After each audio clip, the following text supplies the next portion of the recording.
বিরোধী মত দমনে টর্চার সেল, আয়নাঘর তৈরিসহ নানা অপকর্মের মাধ্যমে দেশে আইয়ামে জাহিলিয়াত প্রতিষ্ঠা করে গেছে আওয়ামী লীগ। এমন অপরাধের সাথে জড়িত প্রত্যেকের বিচার করা হবে বলে জানিয়েছেন প্রধান উপদেষ্টা ডক্টর মোহাম্মদ ইউনূস। বিদেশি সাংবাদিক ও ভুক্তভোগীদের নিয়ে আয়নাঘর পরিদর্শনে গিয়ে তিনি একথা বলেন। রাজধানীতে ৩টি গোপন বন্দিশালা ঘুরে দেখার সময় ভুক্তভোগীরা তাদের দুঃসহ যন্ত্রণার কথা তুলে ধরেন। অন্ধকার খুপড়ি ঘর আর ইলেকট্রিক শক চেয়ার দেখে শিউরে উঠেন তারা। বিস্তারিত ইকরামুল হক সাইমের রিপোর্টে। আয়নাঘর বিরোধী মত দমনে এসব স্থানে নির্মমতা, অমানবিকতা আর ভয়াবহতার নানা চিহ্ন দেখে এখনো গা শিউরে ওঠে। পতিত শেখ হাসিনা সরকারের এসব গোপন বন্দিশালা ও টর্চার সেলগুলো পরিচিত আয়নাঘর হিসাবে। অন্ধকার এসব খুপড়ি ঘরে বছরের পর বছর আটকে রাখা হতো বিরোধী নেতাকর্মীদের। এই ইলেকট্রিক চেয়ারটির মতো ভয়াবহ নির্যাতনের নানা চিহ্ন রয়েছে আয়নাঘরে। দিনের পর দিন ইলেকট্রিক শর্ট দেওয়া হতো বন্দীদের। একজন বলছিল ওই যে খুপড়ির মধ্যে তাকে রাখা হয়েছে, গ্রামে তো মুরগির খাঁচা এর চেয়ে বড় হয়, এরকম অবস্থা। মুরগিও নড়াচড়ার যেরকম জায়গা পায় না, ওরও নড়াচড়ার কোনো জায়গা নেই।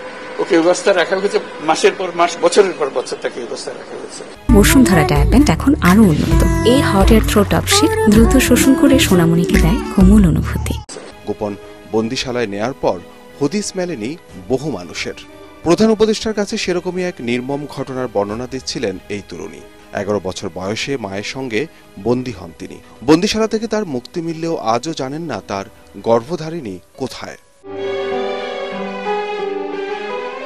উদাও হয়ে গেছে, মানুষ নিশ্চিহ্ন হয়ে গেছে, কেউ বলতে পারছে না সে কোথায়। 11 বছর বয়সে ছিল, সে মায়ের সঙ্গে ছিল, তাকে রেখে মাকে নিয়ে চলে গেছে। এই হলো সামান্য একটা দৃশ্য। এই দৃশ্য বড় করুণ দৃশ্য। নির্যাতনের ভয়াবহতার নানা চিত্র প্রধান উপদেষ্টার কাছে তুলে ধরছিলেন দীর্ঘ প্রায় 8 বছর আয়নাঘরে থাকা মেধাবী সেনা কর্মকর্তা আব্দুল্লাহিল আজমি ও হুম্মাম কাদের চৌধুরী সহ অনেকে। জুলাই আগস্টে ছাত্র জনতার আন্দোলনের সময় গুম করা হয়েছিল উপদেষ্টা নাহিদ ইসলাম ও আসিফ মাহমুদকে। পরিদর্শনে এসে চিহ্নিত করলেন সে সময়ের বন্দিশালাটি।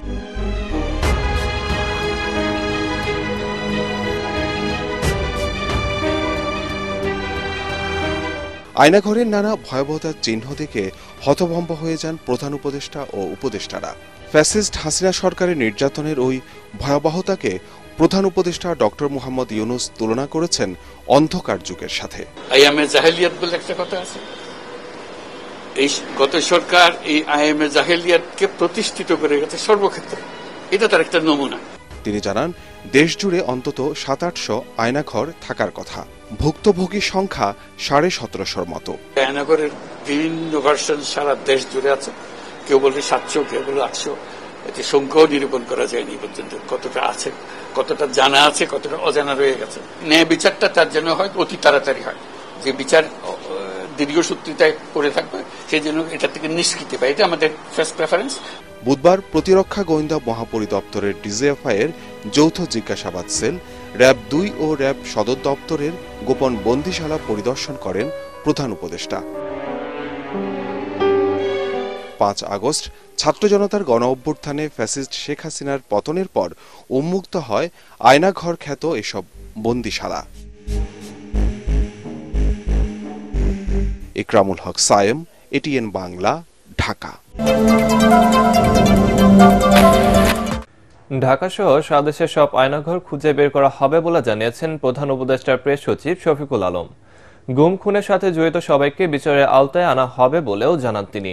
এদিকে জাতিসংঘ মানবাধিকার কমিশনের তদন্ত প্রতিবেদনে উদ্ধৃতি দিয়ে উপপ্রেস সচিব বলেন, তখনকার প্রধানমন্ত্রী শেখ হাসিনা জুলাই বিপ্লবের জড়িতদের হত্যা ও পরবর্তীতে লাশ গুমের হুকুম দিয়েছিলেন। সংবাদ সম্মেলনে এসব তথ্য জানান তারা। সৈয়দ রিয়াজের রিপোর্ট। বিদেশি সাংবাদিক ও ভুক্তভোগীদের নিয়ে প্রধান উপদেষ্টা ডিজিএফআই ও র্যাব সদর দপ্তরের গোপন বন্দিশালা ঘুরে দেখার পর ফরেন সার্ভিস একাডেমিতে সংবাদ সম্মেলন করে তার প্রেস উইং। দিনটিকে ঐতিহাসিক জানিয়ে প্রেস সচিব শফিকুল আলম শুরুতেই সকল সংবাদ মাধ্যমকে আয়নাঘর পরিদর্শনে না নিতে পারার যুক্তি তুলে ধরেন।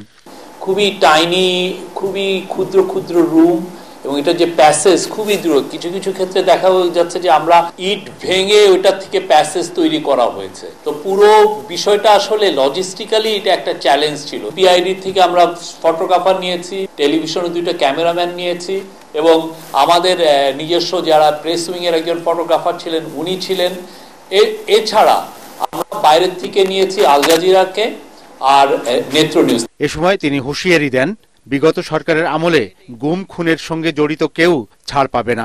যাদের হাতে রক্ত সবার বিচার হবে, কেউ বাঁচতে পারবে না এই বিচারের থেকে, কারো মুক্তি নেই। শেখ হাসিনা এখানে মেন, উনার নির্দেশে এই ঘটনাগুলো ঘটেছে, এই খুনগুলো হয়েছে। আর এই যে আওয়ামী লীগ পার্টির কি হবে সেটা বাংলাদেশের জনগণ ডিসাইড করবে।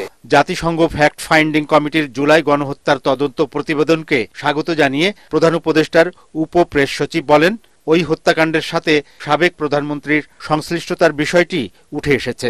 সাবেক প্রধানমন্ত্রী শেখ হাসিনা উনি স্বয়ং বলেছেন যে প্রোটেস্টার যারা আছে তাদেরকে হত্যা করতে হবে এবং তাদের যারা লিভিং লিডার আছে তাদেরকে পাকড়াও করে হত্যা করে তাদের মরদেহকে সরিয়ে ফেলতে হবে বা লুকিয়ে ফেলতে হবে। এটা রিপোর্টে সাক্ষীর ভিত্তিতে রিপোর্টে উল্লেখ করা হয়েছে। সংবাদ সম্মেলনে আরো বলা হয়, মানবাধিকার লঙ্ঘনের ঘটনা নিয়ন্ত্রণ সহ জাতিসংঘ তদন্ত কমিশনের সুপারিশগুলো যথাযথ বাস্তবায়ন করা হবে। সৈয়দ রিয়াজ, এটিএন বাংলা, ঢাকা। ছাত্র জনতার আন্দোলনে 1 জুলাই থেকে 15 আগস্টের মধ্যে 147 শিশু সহ 1400-রও বেশি মানুষকে হত্যা করা হয় বলে জানিয়েছে জাতিসংঘের ফ্যাক্ট ফাইন্ডিং মিশন। তদন্ত প্রতিবেদন প্রকাশ করে মানবাধিকার বিষয়ক হাইকমিশনার ভলকার তুর্ক বলেন, নিহতদের অধিকাংশই বাংলাদেশের আইন শৃঙ্খলা বাহিনীর হাতে গুলিবিদ্ধ হয়েছে। বিক্ষোভ দমনে সাবেক প্রধানমন্ত্রী শেখ হাসিনা নিজে আন্দোলনকারীদের উপর গুলি চালানো, হত্যা ও লাশ লুকিয়ে ফেলার নির্দেশ দেওয়ার প্রমাণ পেয়েছে জাতিসংঘের মানবাধিকার কমিশন। ইয়াসিন রানার রিপোর্ট। ক্ষমতায় থাকতে জুলাই আন্দোলনে দেশের ছাত্র জনতার উপর নির্বিচারে গুলি চালায় শেখ হাসিনা সরকার। চালানো হয় বীভৎস হত্যাযজ্ঞ, দমন নিপীড়ন, নির্যাতন, গ্রেফতার, স্বয়ংক্রিয় অস্ত্র দিয়ে গুলি চালিয়ে মানুষ হত্যা করা হয়। পরবর্তীতে আওয়ামী লীগ সরকারের বিরুদ্ধে লাশ গুম করারও তথ্য প্রমাণ পেয়েছে জাতিসংঘের মানবাধিকার কমিশন। ওই প্রতিবেদনে আরও বলা হয়, শত শত মানুষ নিহত এবং হাজার হাজার মানুষ আহত হয় আন্দোলনে। শেখ হাসিনার নির্দেশে আইন শৃঙ্খলা বাহিনীর পাশাপাশি আওয়ামী লীগের নেতাকর্মীরাও অস্ত্র নিয়ে বিক্ষোভ দমাতে রাজপথে সক্রিয় ছিল। 114 পৃষ্ঠার প্রতিবেদনে 147 জন শিশু সহ 1400 জনের বেশি মানুষকে হত্যার অভিযোগ আনা হয়। ক্ষমতা আঁকড়ে রাখতে সাবেক সরকার এই হত্যাযজ্ঞ চালিয়েছে। এই হত্যাকাণ্ড ছিল পরিকল্পিত ও সমন্বিত প্রক্রিয়া। জনগণের বিরোধিতার মুখে ক্ষমতা আঁকড়ে রাখতে চেষ্টা করেছিল বিগত সরকার। বিক্ষোভ দমন করার কৌশলের অংশ হিসেবে রাজনৈতিক নেতাকর্মী এবং ঊর্ধ্বতন নিরাপত্তা কর্মকর্তাদের সমন্বয় ও নির্দেশনায় শত শত বিচার বহির্ভূত হত্যাকাণ্ড ব্যাপক নির্বিচারে গ্রেফতার ও আটক এবং নির্যাতন চালানো হয়েছে। এই হত্যাকাণ্ডের বিচারের জন্য অন্তর্বর্তী সরকার আন্তর্জাতিক অপরাধ ট্রাইব্যুনালে যেতে পারে বলেও মত দেন জাতিসংঘের মানবাধিকার কমিশনের হাই কমিশনার ভলকার তুর্ক। জুলাই গণ অভ্যুত্থানের নৃশংসতা চালিয়েছিল। আমরা যে সাক্ষ্য এবং প্রমাণ সংগ্রহ করেছি তা ব্যাপক রাষ্ট্রীয় সহিংসতা এবং লক্ষ্যভিত্তিক হত্যাকাণ্ডের এক উদ্বেগজনক চিত্র তুলে ধরে, যা মানবাধিকার লঙ্ঘনের মধ্যে সবচেয়ে গুরুতর এবং যা আন্তর্জাতিক অপরাধও গঠন করতে পারে। জাতীয় নিরাময় এবং বাংলাদেশের ভবিষ্যতের জন্য দায়বদ্ধতা এবং ন্যায় বিচার অপরিহার্য। প্রতিবেদনে বলা হয়েছে, 19 জুলাই আইন শৃঙ্খলা বাহিনীর শীর্ষ কর্মকর্তাদের সঙ্গে এক বৈঠকে খোদ শেখ হাসিনা আন্দোলনের সমন্বয়কদের গ্রেফতার করে হত্যার পর লাশ গুম করার নির্দেশ দেন।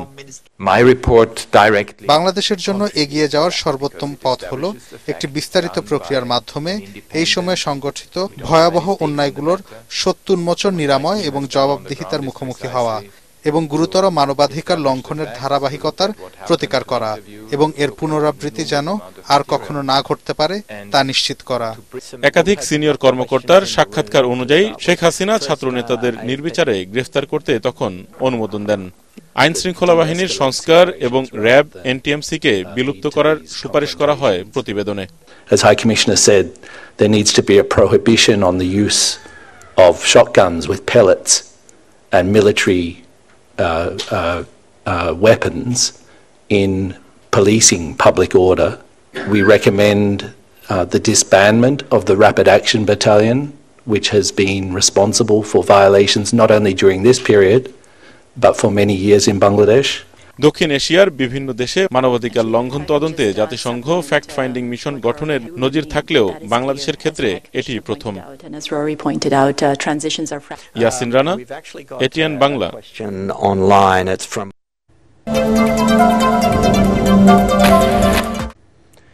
নির্বাচিত রাজনৈতিক সরকার না এলে মধ্য ও দীর্ঘমেয়াদী সংস্কার সম্ভব নয় বলে মন্তব্য করেছেন বিএনপি স্থায়ী কমিটির সদস্য সালাউদ্দিন আহমেদ। সব ধরনের অপতৎপরতা মোকাবেলায় ফ্যাসিবাদ বিরোধী ঐক্য ধরে রাখার আহ্বান জানান তিনি। রাজধানীর একটি হোটেলে নাগরিক আয়োজিত আলোচনা সভায় তিনি এসব কথা বলেন। এতে বিভিন্ন রাজনৈতিক দলের নেতা, শিক্ষক, সাংবাদিক, সুশীল সমাজের প্রতিনিধি ও ছাত্র প্রতিনিধিরা অংশ নেন। সবার বক্তব্য উঠে আসে গণতন্ত্রের লক্ষ্যে পৌঁছাতে হলে রাজনৈতিক দলসহ সবার ঐক্যমতের জরুরি। সংগ্রামের চাইতে বড় মহৎ কিছু জাতীয় বিভক্তির কারণে মিশরে হয়েছে, তিউনিসিয়া হয়নি, অন্য দেশে হয়েছে, আরেক দেশে হয়নি। আমাদের এখানে যে ব্যাহত হয়ে যাবে না তার কোনো সম্ভাবনা কি আছে? তার একটা তৎপরতা থাকবে বাংলাদেশের মধ্যে, আমাদের মধ্যে অনৈক্য সৃষ্টি করার। তার একটা তৎপরতা থাকবে বাংলাদেশের মধ্যে অস্থিরতা সৃষ্টি করার, এবং সেটার ফায়দা তারা নেয়ার। এইটুকু আমরা বুঝলেই হবে, এইটুকু বুঝলে আমাদের মধ্যে ঐক্য হবে।